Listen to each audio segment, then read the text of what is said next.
25वां अध्याय इक्ष्वाकु की तपस्या और ब्रह्मा जी द्वारा विष्णु प्रतिमा की प्राप्ति। भरद्वाज जी ने पूछा, महामते, उन महात्मा राजा ने किस प्रकार गणेश जी का स्तवन किया तथा उन्होंने जिस प्रकार तपस्या की उसका आप मुझसे वर्णन करें।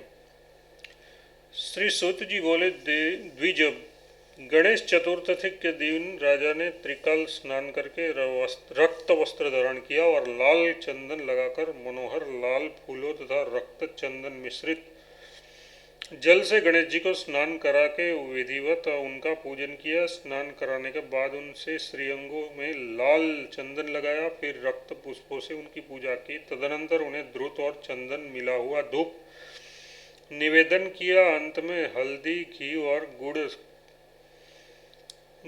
खड़क के मेल से तैयार किया हुआ मधु नैवेद्य अर्पण किया। इस प्रकार सुंदर विधि पूर्वक भगवान विनायक का पूजन करके राजा ने उनकी स्तुति आरंभ की।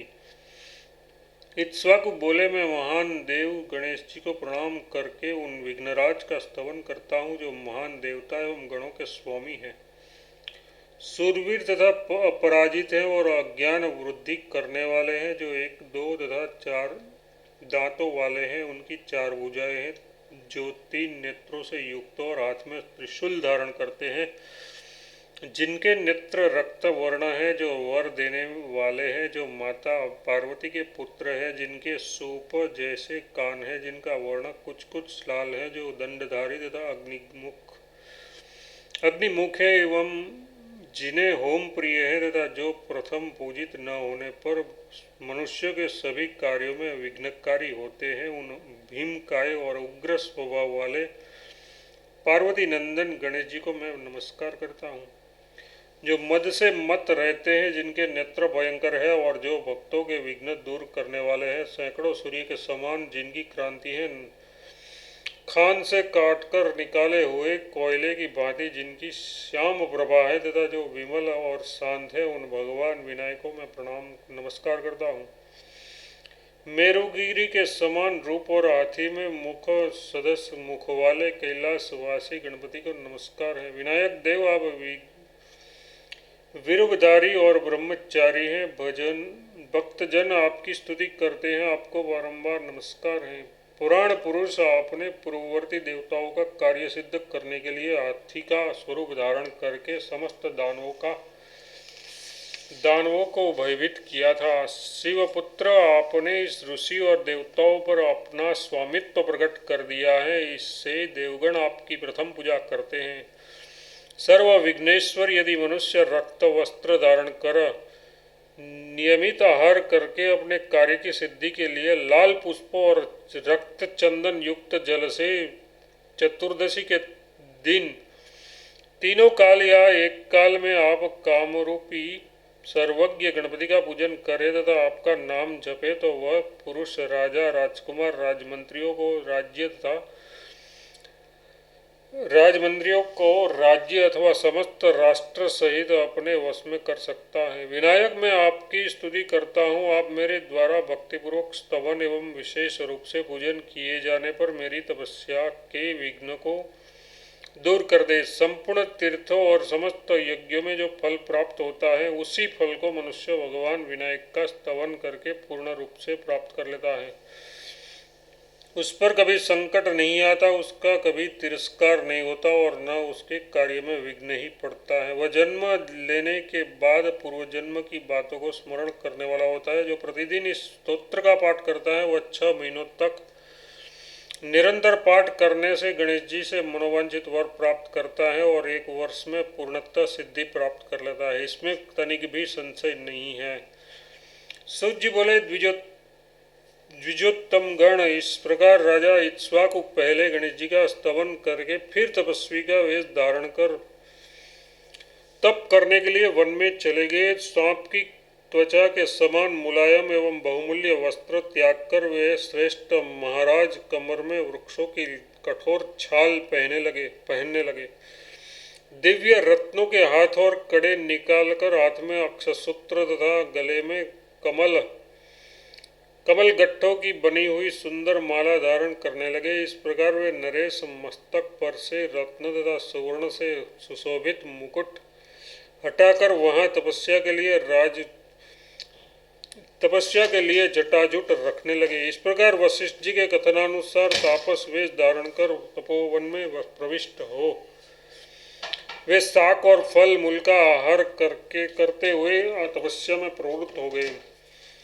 महातपस्वी राजा इक्ष्वाकु ग्रीष्म ऋतु में पंचाग्नि के बीच स्थिर होकर तपस्या करते थे। वर्षा के समय खुले मैदान में रहते और शीतकाल में सरोवर के जल में खड़े होकर तप करते थे। इस प्रकार समस्त इंद्रियों को मन में निरुद्ध करके मन को भगवान विष्णु में लीन कर द्वादशाक्षर मंत्र का जप करते और वायु पीकर रहते हुए उन महात्मा राजा के समक्ष लोक पितामह भगवान ब्रह्मा जी प्रकट हुए। उन चार मुखों वाले पद्मयोनि ब्रह्मा जी को आया देख राजा ने उन्हें भक्ति भाव से प्रणाम एवं उनकी स्तुति करके संतुष्ट किया। राजा बोले, संसार की सृष्टि करने वाले तथा वेद शास्त्रों के मर्मज्ञ चार मुखों वाले महात्मा हिरण्यगर्भ ब्रह्मा जी को नमस्कार है। इस प्रकार स्तुति की जाने पर जगत सृष्टा ब्रह्मा जी ने राज्य त्याग कर तपस्या में लगे हुए उन शांत एवं महान सुखी श्रेष्ठ नरेश से कहा। ब्रह्मा जी बोले, राजन, समस्त विश्व को प्रकाशित करने वाले तुम्हारे पितामह सूर्य तथा पिता मनु भी सदा ही सभी मुनियों के मान्य है। तुम्हारे पिता और पितामह ने भी पूर्व काल में तीव्र तपस्या की थी। उन्हीं के समान आज तुम भी तप कर रहे हो। महामते नृपसेन सारा राज्य भोग छोड़कर किस लिए यह घोर तप कर रहे हो, इसका कारण बताओ। ब्रह्मा जी के इस प्रकार पूछने पर राजा ने उसका प्रणाम करके कहा, ब्राह्मण में तपोबल से शंख चक्र और गदा धारण करने वाले भगवान मधुसूदन का प्रत्यक्ष दर्शन करने की इच्छा लेकर ही ऐसा तप कर रहा हूँ। राजा के योग कहने पर कमल जन्मा ब्रह्मा जी ने हंसते हुए उससे कहा, राजन, सर्वत्र व्यापक भगवान नारायण का दर्शन तुम केवल तपस्या से नहीं कर सकोगे। औरों की तो बात ही क्या है, हमारे जैसे लोगों को भी क्लेश नाशक भगवान केशव का दर्शन नहीं हो पाता। महामते, मैं तुम्हें एक पुरातन पवित्र कथा सुनाता हूँ, सुनो। प्रलय की रात में कमलोचन भगवान विष्णु ने समस्त लोगों को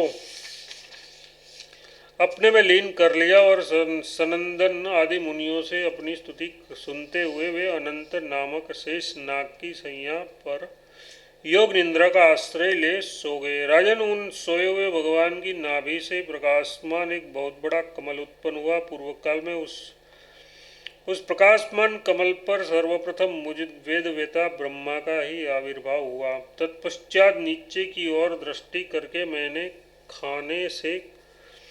खान से काट कर निकाले हुए कोयले के समान श्याम वर्ण वाले भगवान विष्णु को शेषनाग की सैया पर सोते देखा। उनके श्रीअंगों की क्रांति आलसी के फूल की भांति सुंदर जान पड़ती थी। दिव्य रत्नों से आभरणों से उसके श्री विग्रह की विचित्र शोभा हो रही थी और उसका मस्तक मुकुट से शोभायमान था। महामते, उस समय मैंने उस अनंतदेव शेषनाग का भी दर्शन किया, जिनका आकार कुंद और चंद्रमा के समान श्वेत था तथा जो हजारों फैनों की मणियों से अत्यंत दीप्यमान हो रहे थे।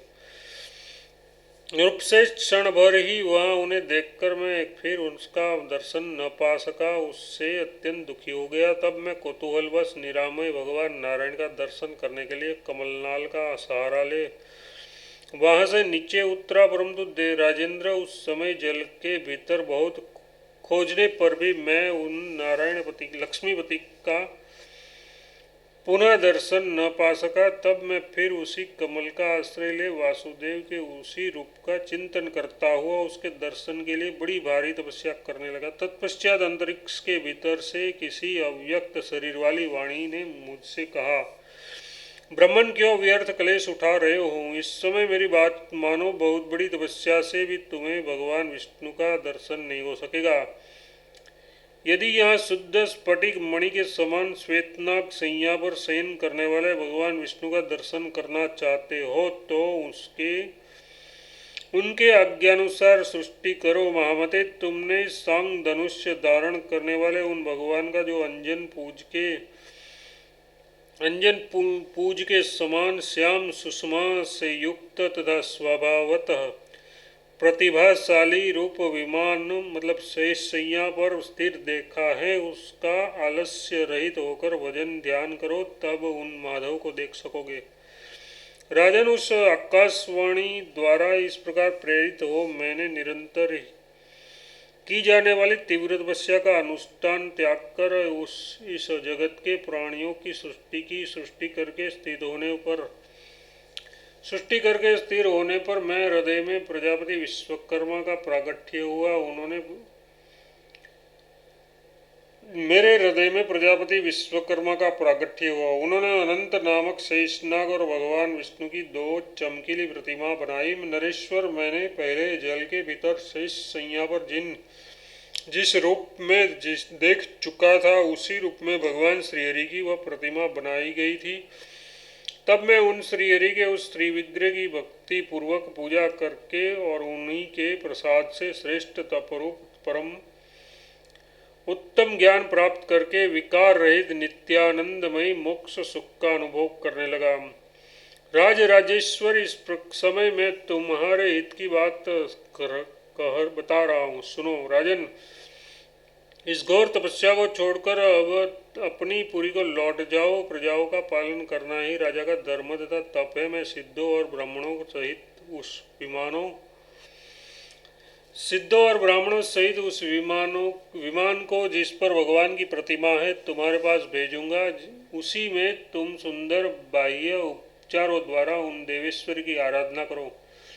नृपशेष, तुम यज्ञ द्वारा अनंत नामक शेषनाग की शैया पर शयन करने वाले भगवान नारायण का निष्काम भाव से यज्ञ द्वारा आराधन करते हुए धर्मपूर्वक प्रजा का पालन करो। नृप, भगवान वासुदेव की कृपा से अवश्य ही तुम्हारी मुक्ति हो जाएगी। राजा से यूँ कहकर लोकपितामह ब्रह्मा जी अपने धाम को चले गए।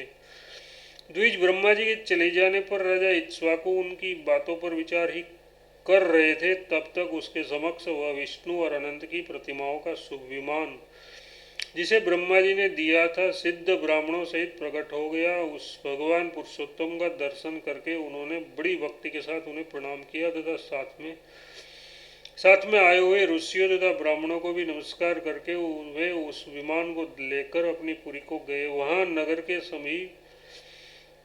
सभी शोभायमान स्त्री पुरुषों ने राजा का दर्शन किया और लावा छिटते हुए वे उन्हें राजभवन में ले गए। राजा ने अपने विशाल मंदिर में उस सुंदर वैष्णव विमान को प्रस्थापित किया और साथ आए हुए उन ब्राह्मणों द्वारा पूजित भगवान विष्णु की वे आराधना करने लगे। उनकी सुंदरी रानियां चंदन घिसकर और सुगंधित फूलों का हार गूंथकर अर्पण करती थी। इससे राजा को बड़ी प्रसन्नता होती थी। इस प्रकार नगर और निवासी जन कपूर, श्रीखंड, कुमकुम, अगर आदि सभी उपचार और विशेषतः वस्त्र, गुग्गल तथा श्री विष्णु के योग्य पुष्प लाकर राजा को अर्पित करते थे। राजा तीनों संध्याओं में विमान पर विराजमान भगवान श्रीहरि की क्रमशः गंधपुष्प आदि उपचारों द्वारा बड़ी भक्ति से पूजा करते थे। श्री विष्णु के नामों का जप, उसके स्तोत्रों का पाठ, उसके गुणों का गान और शंख आदि वाद्यों का शब्द करते कराते थे। शास्त्रोक्त विधि से प्रेमपूर्वक सजाई हुई भगवान की झांकियों तथा रात्रि में जागरण आदि के द्वारा वे सदा ही देर तक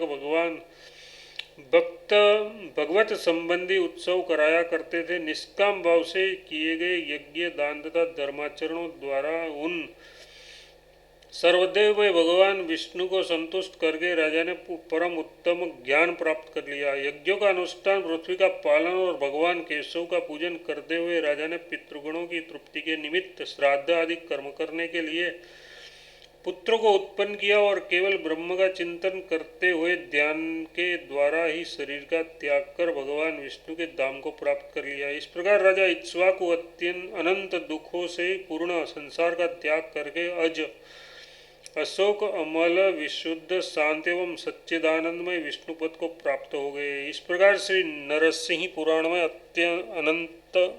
पुराण के अंतर्गत इक्ष्वाकु चरित्र विषयक 25वां अध्याय पूरा हुआ।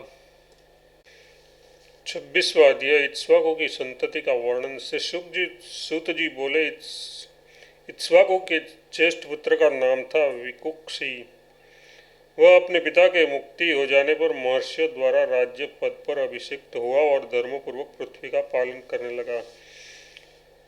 तो राजा विकुक्षी ने विमान पर विराजमान शेषशाही भगवान विष्णु की आराधना करते हुए अनेक यज्ञों द्वारा देवताओं का भी यजन किया। अंत में वे अपने पुत्र सुबाहु को राज्य पर अभिषिक्त कर स्वयं स्वर्गगामी हो गए। अब तेजस्वी राजा सुबाहु के पुत्र उद्धोत का यशोगान किया जाता है। उद्धोत ने सातों द्वीपों वाली पृथ्वी का धर्मपूर्वक पालन किया। उन्होंने अपने पितामह राजा इक्ष्वाकु की ही भांति भगवान नारायण में पराभक्ति करके प्रचुर दक्षिणा वाले यज्ञ द्वारा यज्ञपति विष्णु का निष्काम भाव से यजन किया तथा नित्य निरंजन निर्विकल्प अमृत अक्षर परम ज्योतिर्मय परमात्म रूप का चिंतन करते हुए श्री विष्णु और अनंत की आराधना करके वे परमधाम को प्राप्त हुए। उनके पुत्र युवनास के पुत्र मानधाता स्वभाव से ही भगवान विष्णु के भक्त थे। महर्षियों ने जब उसका राज्याभिषेक कर दिया तब शेषशाही भगवान विष्णु की भक्तिपूर्वक आराधना तथा विविध यज्ञ द्वारा यजन करते हुए उन्होंने सातों द्वीपों से युक्त पृथ्वी का पालन किया और अंत में उनका वैकुंठ वास हुआ। मानधाता के ही विषय में एक ये श्लोक कहा गया जाता है, जहाँ से सूर्य उदय होता और जहाँ तक जाकर अस्त होता है वह सब युवनाश्व के पुत्र मानधाता का ही क्षेत्र कहलाता है। मानधाता का पुत्र पुरुतकुत्स हुआ, जिसने यज्ञ और दान के द्वारा देवताओं तथा ब्राह्मणों को संतुष्ट किया। पुरुकुश से दुसद से अभिशंभु हुआ। अभिशंभु से दारुण और दारुण से सगर का जन्म हुआ। सगर से हर्यस्व से हारित से रोहित, रोहिताश्व से अंशुमान और अंशुमान से भगीरथ हुआ, जो पूर्व काल में बहुत बड़ी तपस्या करके समस्त पापों का नाश करने वाली और चारों पुरुषार्थ को देने वाली गंगा को आकाश से पृथ्वी पर ले आए। उन्होंने गंगा जल के स्पर्श से अपने सगर संज्ञक पितरों को, जो महर्षि कपिल के शाप से दग्ध होकर अस्थि भस्म मात्र शेष रह गए थे, स्वर्गलोक को पहुंचा दिया। भगीरथ से सौदास और सौदास से सत्रसव का जन्म हुआ। सत्रसव से अनरण्य और अनरण्य से दीर्घबाहु हुआ। दीर्घबाहु से अज तथा अज से दशरथ हुआ। उसके घर में साक्षात भगवान नारायण रावण का नाश करने के लिए राम रूप में अवतीर्ण हुए थे। राम अपने पिता के कहने से छोटे भाई लक्ष्मण तथा पत्नी सहित दंडकारण्य में जाकर तपस्या करने लगे। उस वन में रावण ने उनकी पत्नी सीता का अपहरण किया। उससे दुखी होकर वे अपने भाई लक्ष्मण को साथ लेकर अनेक करोड़ों वानर सेना के अधिपति सुग्रीव को सहायक बनाकर चले और महासागर में पुल बांधकर उन सब के साथ लंका में जा पहुंचे। वहां देवताओं के मार्ग का कांटा बने हुए रावण को उसके बंधु बांधवों सहित मारकर सीता को साथ ले पुनः अयोध्या में लौट आए। अयोध्या में भरत जी ने उसका राजा के पद पर अभिषेक किया। श्री राम ने विभीषण को लंका का राज्य तथा विष्णु प्रतिमा युक्त विमान देकर अयोध्या से विदा किया। विमान पर विराजमान परमेश्वर विष्णु विभीषण द्वारा ले जाए जाने पर भी राक्षसपुरी लंका में निवास करना नहीं चाहते थे। अतः विभीषण ने वहां जिस पवित्र वन की स्थापना की थी उसको देखकर वे उसी में स्थित हो गए। वहां मान सर्प शरीर की सैया पर भगवान शयन करते हैं। विभीषण भी जब वहां से उस विमान को ले जाने में असमर्थ हो गए तब भगवान के ही कहने से वे उन्हें वहीं छोड़ अपनी पूरी लंका को चले गए। भगवान नारायण की उपस्थिति से वह स्थान महान वैष्णव तीर्थ हो गया, जो आज भी श्रीरंग क्षेत्र के नाम से प्रसिद्ध देखा जाता है। राम से लव, लव से पद्म, पद्म से ऋतुपर्ण, ऋतुपर्ण से अस्त्रपाणि, अस्त्रपाणि से शुद्धोदन और शुद्धोदन से बुद्ध मतलब बुद्ध की उत्पत्ति हुई। बुद्ध से इस वंश की समाप्ति हो जाती है। मैंने यहाँ आपके समक्ष पूर्ववर्ती उन प्रधान महाबली सूर्यवंशी राजाओं का नामोल्लेखन किया है, जिन्होंने धर्मपूर्वक पृथ्वी का पालन और यज्ञ क्रियाओं द्वारा देवताओं का भी पोषण किया था। इस प्रकार से नरसिंह पुराण में सूर्यवंश का अनुचित नामक 26वां अध्याय पूरा हुआ। 27वां अध्याय। चंद्रवंश का वर्णन। सुत जी बोले, अब संक्षेप से चंद्रवंशी राजाओं के चरित्र का वर्णन किया जाता है। कल्प के आदि की बात है। ऋक, यजुष, साम और अथर्व वेद स्वरूप भगवान नारायण समस्त त्रिभुवन को अपने उदर में लीन करके एकांत की अगाध जलराशि में शेष नाग की सैया पर योग निद्रा का आश्रय ले सो रहे थे। सोए हुए उस भगवान की नाभि से एक महान कमल प्रकट हुआ। उस कमल में चतुर्मुख ब्रह्मा का आविर्भाव हुआ। उन ब्रह्मा जी के मानस पुत्र अत्रि हुए। अत्रि से अनुसुईया के गर्भ से चंद्रमा का जन्म हुआ। उन्होंने दक्ष प्रजापति की रोहिणी आदि 33 कन्याओं को पत्नी बनाने के लिए ग्रहण किया और ज्येष्ठ भार्या रोहिणी से उसके प्रति अधिक प्रसन्न रहने के कारण बुद्ध नामक पुत्र उत्पन्न किया। बुद्ध भी समस्त शास्त्रों की ज्ञाता होकर प्रतिष्ठानपुर में निवास करने लगे। उन्होंने इला के गर्भ से पुरुरवा नामक पुत्र को जन्म दिया। पुरुरवा बहुत ही सुंदर थे, अतः उर्वशी नामक अप्सरा बहुत काल तक स्वर्ग के भोगों को त्याग कर उनकी भार्या बनी रही। पुरुरवा द्वारा उर्वशी के गर्भ से आयु नामक पुत्र का जन्म हुआ। वह धर्मपूर्वक राज्य करके अंत में स्वर्गलोक को चला गया। आयु के रूपवती से नहुस नामक पुत्र हुआ, जिससे इंद्रत्व प्राप्त किया था। नहुस के भी पितृमति के गर्भ से ययाति हुए, जिसके वंशज वृषिण कहलाते हैं। ययाति के शर्मिष्ठा के गर्भ से पुरु हुए। पुरु के वंशधा से संयाति नामक पुत्र हुआ, जिसको इस पृथ्वी पर सभी तरह के मनोवांछित भोग प्राप्त थे।